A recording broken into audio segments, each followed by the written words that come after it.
Bienvenido, Daniel Araujo, ¿cómo estás? Todo muy bien, Odalí. Saludos para ti, para Alex, Iván, Jordan, todo nuestro cuerpo técnico y para todo el que sintoniza la voz del fanático. Ustedes saben que hay cosas que muchas veces pasan delante de nuestros ojos y uno no se da cuenta. Por ejemplo, Que Kenley Jansen es el Salón de la Fama. Kelly Jansen. No lo habíamos analizado, pero yo creo que sí. Oye, pero yo no tengo ningún tipo de dudas de que es el Salón de la Fama. Señores, Kenley Jansen es el jugador con el más bajo promedio de bateo, con un mínimo de 900 entradas lanzadas en la historia de Grandes Ligas. La oposición le batea 184 de por vida. Pasa de 1000 ponches también. Eso es una hazaña. Y además es el lanzador con al menos 900 entradas que mejor whip tiene. Un whip de 0.96 de por vida. Bueno, dos Ayer, estadísticas impresionantes. Contundentes. Dos para esa estadísticas cantidad contundentes. de Y innings lanzados. correctamente. Y tiene una proporción de ponche impresionante también. Sí, más de 10 ponches por cada 9 entradas. Ayer superó a Lee Smith, ¿verdad? En el tercer puesto de todos los tiempos en cuanto a salvamentos. Él es el cerrador del mejor equipo de la central de la Liga Americana. O sea, que esos 21 salvamentos que les restan para llegar a 500 deben ocurrir esta misma temporada y convertirse en el tercero de la historia en hacerlo. Pero más allá de ese cúmulo, lo más interesante de Kenley Jansen es lo logrado en la postemporada. O sea, después de Mariano Rivera no hay un relevista que haya trabajado tantas entradas en playoffs como Kenley Jansen, por el hecho de que fue el cerrador del mejor equipo de los últimos 15 años, que es el conjunto de los Dodgers de Los Ángeles. Mira, más que Gus Gossage. Sí, Bueno, sí, más que porque Gus Gossage. obviamente se jugaban más partidos, porque Exactamente. Gossage tiraba todos los días. Exactamente. Sí. Él lanzó 65 entradas y un tercio. Kenley Jansen ha lanzado por el momento en postemporada, es segundo en salvamentos, solamente detrás de Mariano Rivera. Él tiene 20 salvamentos. Eso es una muestra playoff. sumamente significativa, 65 entradas en playoff. Sí. Tiene una efectividad de 2.20 y un whip de 0.76 en el escenario más importante. O sea que, además de todo lo logrado en temporada regular, él puede decir que ha sido el segundo mejor relevista en la historia de la postemporada, en el béisbol de las Grandes Ligas. Y cuando uno se pone a ver los grandes relevistas de la historia, usted puede decir que hay 3 picos mejores que el de él, ¿verdad? El de Mariano, el de Craig Kimbrel y el de Billy Wagner. Ahora, ya él tiene mejor carrera que Craig Kimbrel porque ha sido más longevo siendo bueno que Kimbrel. Él va a terminar con mejor carrera que Billy Wagner porque va a ser más longevo. Pudiera terminar lanzando alrededor de 150, 200 entradas más que Billy Wagner con más salvamentos. Y al final del día, yo no tengo dudas de que este señor tendrá una placa. Entonces yo creo que la conclusión, Alex, no sé qué ustedes opinan, es que el equipo de los Dodgers, al tener un cúmulo de tantas estrellas, como que la época se lo ha tragado y uno no se dio cuenta de eso. Yo creo que sí. Alex. Buenas tardes para todos. Yo creo que lo que ha pasado con Jansen es que él coincidió con una época dorada de los Dodgers, yo diría. Y dorada no me refiero en términos icónicos, sino que siempre en algún momento había 1 o 2 estrellas que le robaban un poquito de estelaridad. No necesariamente lo que está ocurriendo ahora, porque él no ha sido parte de esta hegemonía. Algo parecido a lo que sucedió con Jim Thome en Cleveland. Totalmente. Que a Jim Thome dio 600 honrones, Y uno nadie no se se dio dio cuenta cuenta. y la época se lo tragó porque hay, no solamente en Cleveland, en Grandes Ligas habían 7 caballos que uno no se daba cuenta que Jim Thome dio 600. Normal. No, y tú sabes, el caso de Lee Smith, por ejemplo, es el primero que llega a la cantidad de salvamentos. En algún momento fue el líder de todos los tiempos y termina entrando al Salón de la Fama. Y siempre estuvo en la palestra por eso, porque era el líder histórico en salvamentos mientras estuvo. El caso de Mariano lo hace siempre con la misma organización. Entonces a Kenley Jansen le afecta el hecho de haber salido del conjunto de los Dodgers. Porque si él se hubiese mantenido, entonces el brillo, además de la presencia que hubiese seguido teniendo en y la narrativa postemporada, también. la narrativa de permanecer en un solo equipo, hubiese sido un tema que uno hubiese tenido antes. Que es si algo hubiera que yo permanecido creo que allí. le va a pesar al final de la jornada, tanto a Craig Kimbrel como al propio Aroldis Chapman, que también tienen casos para Cooperstown, pero uno siempre quiere que esas leyendas, porque para mí son 2 leyendas, al igual que Kenley Jansen, se mantengan con un mismo equipo para que la narrativa sea perfecta, pero lamentablemente, en ese sentido, el béisbol no deja de ser un negocio y eso es parte del negocio. Y hablando de relevistas, señores, lo que está haciendo Mason Miller sigue rayando en lo histórico. Fíjense en algo, desde el 2024 a la fecha, entre los relevistas de Grandes Ligas, Mason Miller es noveno en efectividad, 2.40. En FIP con 1.99. Es primero en ponches, primero en promedio de bateo de la oposición, primero en whiff, o sea, en swings en blanco, en swings provocados en blanco. Y la realidad es que los números de Mason Miller rayan en lo histórico. Esta temporada, por ejemplo, o esta temporada no, desde que él se unió al equipo de los Padres de San Diego, tiene 32 entradas y un tercio, sin permitir anotaciones, 5 hits y 70 ponches. Así de dominante ha sido esta parte de la carrera de Mason Miller, que llegó un momento con los Atléticos que uno pensaba, bueno, se desgastó. Ese brazo tiene mucho trabajo, la velocidad probablemente le está pasando factura y su efectividad y sus números periféricos comenzaron a malograrse, pero desde que llegó a San Diego, yo diría que un poquito antes, porque él comenzó a recomponerse antes de salir de Oakland o de los Atléticos. De verdad que se ha convertido en un relevista que, si continúa de esta manera, en pocos años tendremos que hablar de los mejores de la historia. Lo único con él es que esperemos, ¿verdad?, que no ocurra lo mismo que con Mike Trout, que lo veamos poco en la postemporada. Él solamente ha estado en 2 partidos, que fue el año pasado con el equipo de San Diego en la postemporada, porque los otros años fue con el equipo de los Atléticos.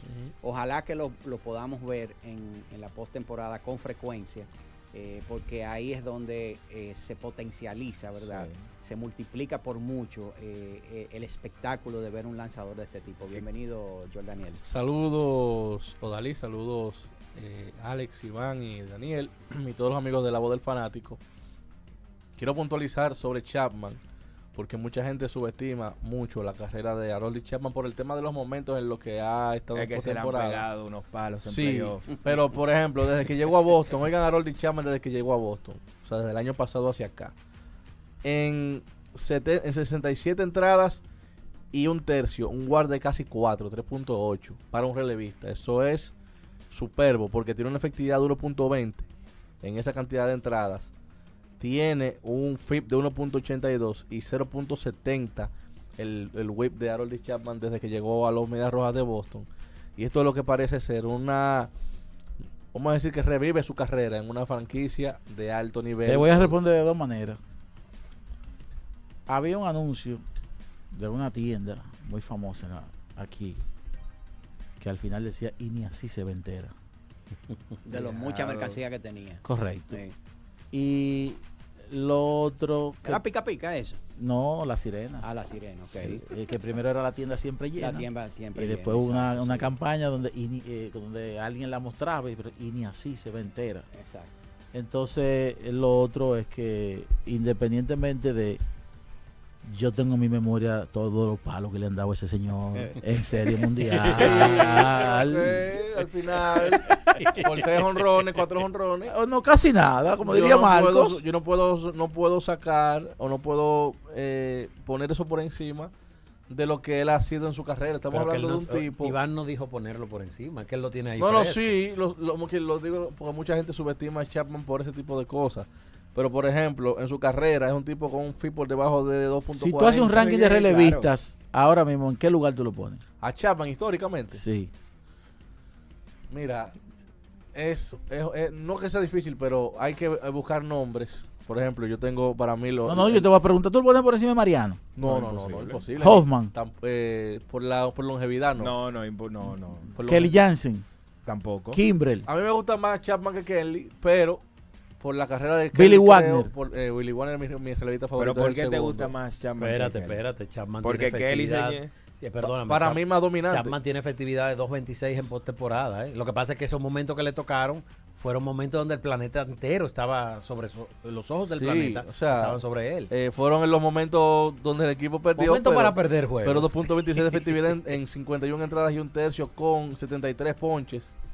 Eso te dice a ti de que el tipo, independientemente de esos momentos, la operación fue un éxito, pero el paciente murió. Exacto. Tú sabes que sería bueno quizás como proyecto para el futuro homologar o tratar de hacer un comparativo, porque yo creo que muchas veces cuando se habla de los mejores relevistas de todos los tiempos. Pasamos por alto a relevistas como Rich Kosich.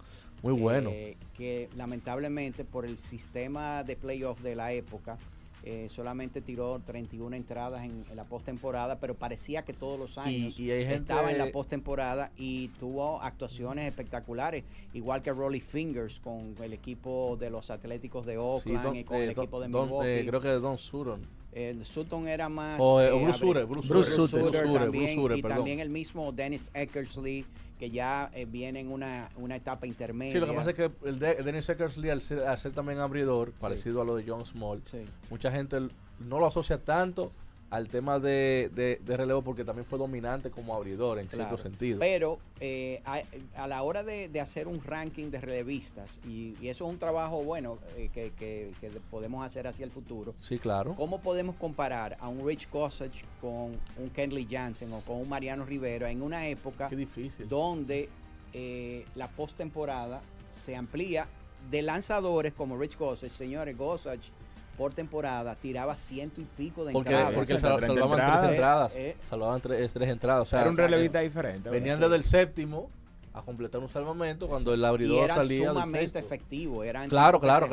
Eran tipos con buenos brazos. Entonces, eso sería bueno porque cuando siempre se hace un ranking de los mejores relevistas, se obvian esos nombres, principalmente de la década de los 70, que fue la época donde empezó a utilizarse ya formalmente el cerrador y tomó una preponderancia importante. Yo creo que el primero de todos fue Rollie Fingers, ¿verdad? Con el equipo de los Atléticos. La primera gran superestrella, yo creo que sí. En ese sentido, y después vino Rich Kosich con el equipo de los Yankees y todo el mundo recuerda el caso de Dennis Eckersley, el caso de Brooks Sutter con el equipo de los Cardenales de San Luis en esa época de los 80. Ya Eckersley fue en los 90 después que fue abridor. Y hay nosotros hemos hablado de estadísticas subestimadas por la utilidad o la forma en que se hacen.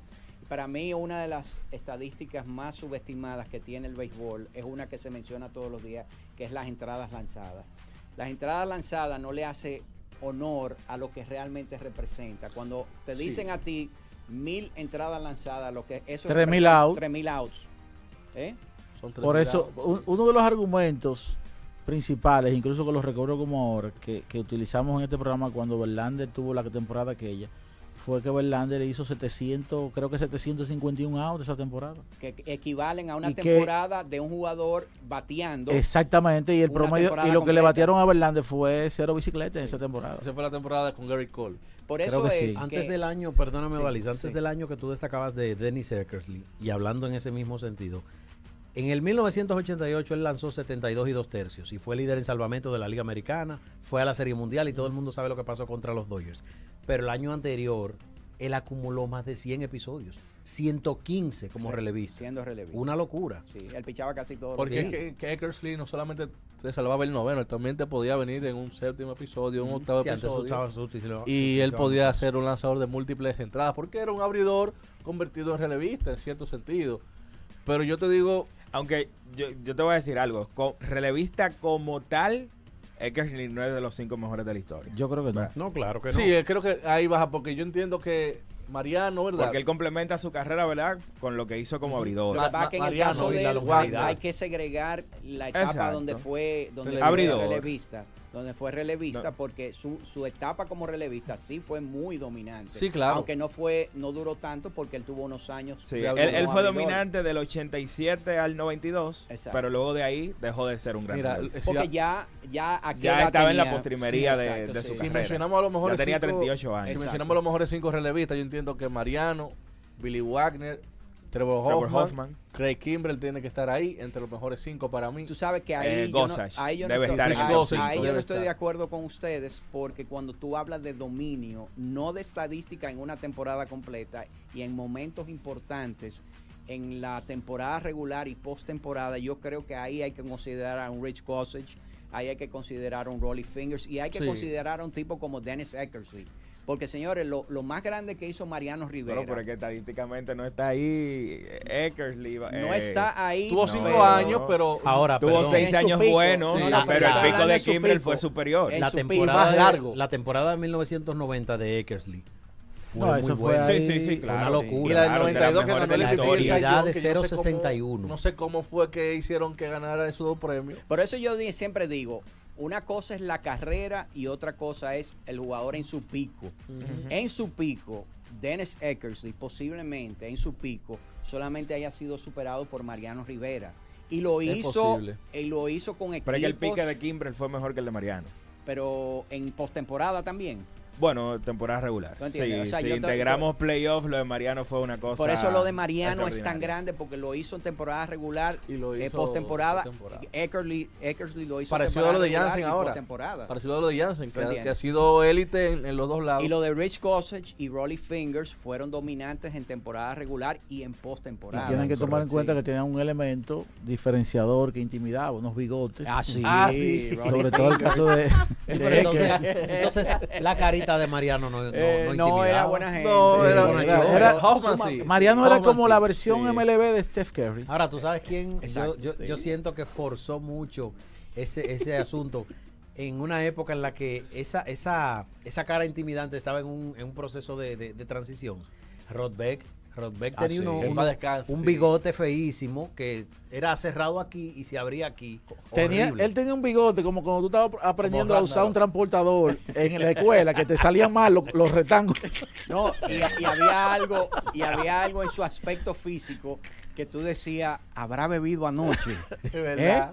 ¿Eh? No, pero de lo que yo sí estaba seguro es que habrá comido. Sí, Lo vi- y entonces parece que él, eso era él usaba Martínez. la camiseta de los cachorros, como no se ponía nada abajo y se le veía ese pechazo blanco. Exacto. Sí. Si hablamos de bigote intimidante, Randy Johnson tiene que estar entre los bigotes. Sí, pero intimidantes. Randy Johnson tiene la combinación del bigote. Era como un susito, el Ser nene. feo, sí, ser feo y ser Randy Johnson era como un personaje de Tim Burton. Sí. Como, Así mismo. El Mal acertijo, genioso, el mal acertijo genioso, era oscuro. el acertijo era Randy Johnson. Exactamente, señores.